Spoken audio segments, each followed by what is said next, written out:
வணக்கம் ஃப்ரெண்ட்ஸ், இது உங்கள் சாய்னிகா சமையல். இன்றைக்கி நம்ம சாய்னிகா சமையலில் என்ன பார்க்க போகிறோன்னா ஒரு ஸ்வீட் ரெசிபி தாங்க. பருப்பு பாயாசம் எப்படி செய்யலாம் அப்படிங்கிறத நான் இன்றைக்கி உங்களுக்கு சொல்லி காட்ட போகிறேன். வீடியோவை ஸ்கிப் பண்ணாமல் கடைசி வரைக்கும் பாருங்கள். அதுக்கு முன்னாடி நீங்கள் இன்னும் நம்மளோட சாய்னிகா சமையலை சப்ஸ்கிரைப் பண்ணலை அப்படின்னா மறக்காமல் சப்ஸ்கிரைப் பண்ணி வச்சுக்கோங்க. அப்போ தான் நான் போடுற வீடியோஸ் உங்களோட மொபைல் நோட்டிஃபிகேஷனுக்கு வரும். வாங்க ஃப்ரெண்ட்ஸ், வீடியோக்குள்ளே போகலாம்.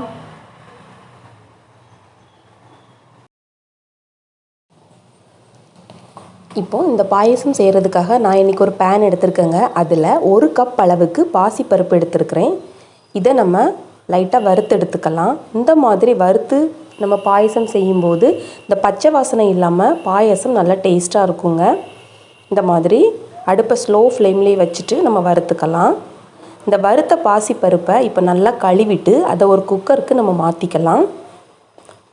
நம்ம எந்த கப்பில் பாசிப்பருப்பு அளந்தோமோ அதே கப்லையே 1/2 கப் அளவுக்கு ஜவ்வரிசி எடுத்து நான் ஒரு 1 மணி நேரத்துக்கு முன்னாடி ஊற வச்சு வச்சுருந்தேங்க. அந்த ஜவ்வரிசியையும் நல்லா கழுவிட்டு இதில் சேர்த்துக்கலாம். இப்போ இதுக்கு தேவையான அளவுக்கு தண்ணி ஊற்றி நம்ம வேக வச்சு எடுத்துக்கலாம்.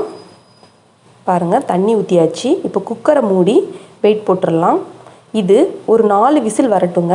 அப்போ நல்லா வெந்து வந்திருக்கும்.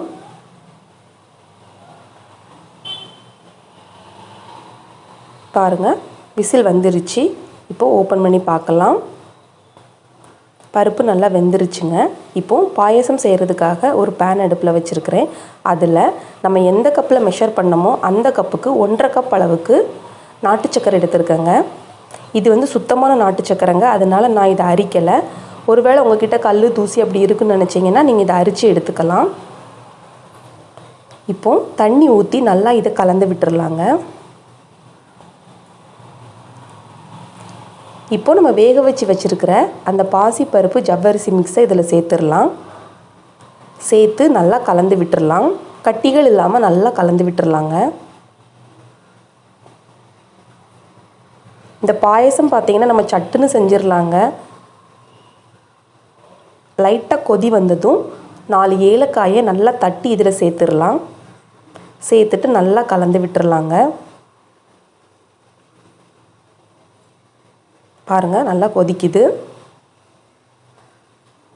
இப்போ இதுக்கு நம்ம முந்திரி பருப்பு கிஸ்மிஸ் பழத்தை வறுத்து போட்டுக்கலாம். அதுக்காக அடுப்பில் நான் ஒரு பேன் வச்சுருக்கிறேன். அதில் 2 ஸ்பூன் அளவுக்கு நெய் சேர்த்துக்கலாம். நெய் நல்லா ஹீட் ஆனதும் ஒரு 6-7 முந்திரி பருப்பு, ஒரு 5 கிஸ்மிஸ் பழத்தை இதில் நம்ம போட்டுக்கலாம். போட்டு நல்லா வறுத்துக்கலாங்க.